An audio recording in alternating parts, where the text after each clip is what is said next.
Hello, I'm Janae Russell. I am 18 years old and I'm auditioning for the part of Tristan. I don't get it. I really just don't get it. You know what I don't get? How after all this time, how after everything, you're still the exact same person. Well, I don't really know what you're expecting. Better than this. I was expecting better than this. Tristan, this isn't worth the trouble. We're gonna be here for as long as it takes.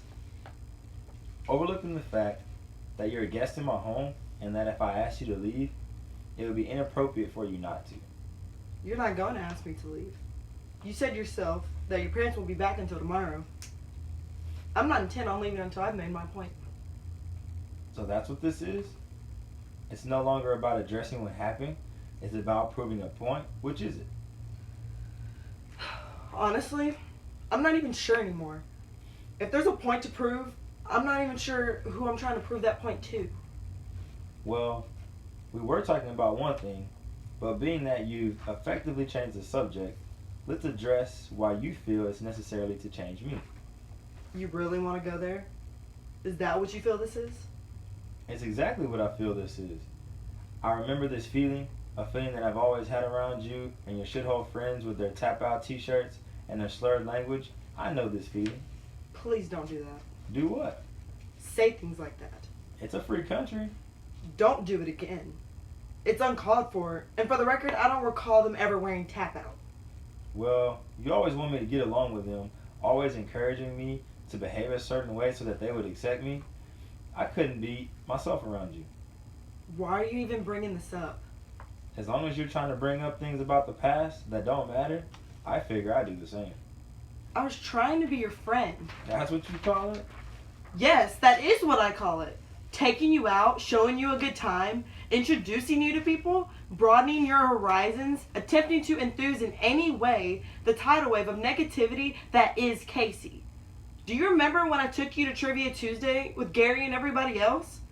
We were all trying to enjoy ourselves, and the only thing you could do was rant about how everybody was turning a blind eye to the suffering going on in Haiti. That was a shitty night. It was fucking embarrassing. My friends thought you had Asperger's. Now, I'm just curious. Off the top of your head, what else do you know about me? Well, you're pessimistic, selfish, difficult, narcissistic, essentially an asshole. And you've walked in and out of people's lives for so long that I guess you wouldn't even know a real human connection if it jumped up and bit you on the nose. But you're intelligent, so that's something, I guess. I think you're kind. Perhaps overly so. Nurturing, which is to say supportive, a bit naive, but smart nonetheless. You're the best kind of friend that I, or indeed anyone, could ask for. You know that. You have an unconventional way of displaying your affection.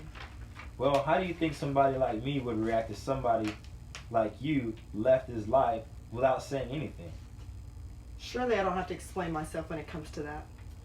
I can understand wanting to distance yourself from what had happened. I just wouldn't have expected you to vanish so quietly. I mean, you left without so much as a single goodbye. And that's why you're picking on me? I'm not picking on you. To me, it wasn't about being proper anymore. After weeks of being back home, it still felt as if I was lost out there. Lost in that cold. As far as I was concerned, at that point, it was only about me and what little relief I could achieve on my own. Could you really blame me? Even now, I want to run far away. Far away where I'll never be in a place like that ever again. I mean, doesn't it haunt you still? It's certainly different from most of the memories I've had. Is that really all you can say? I don't have to say anything else. It wasn't my fault. It wasn't yours either. I was the one who gave Mark the map. Yes, and it was Mark who lost it. Of course, none of us really helped the situation by panicking the way we did. But it wasn't your fault. But then we split up.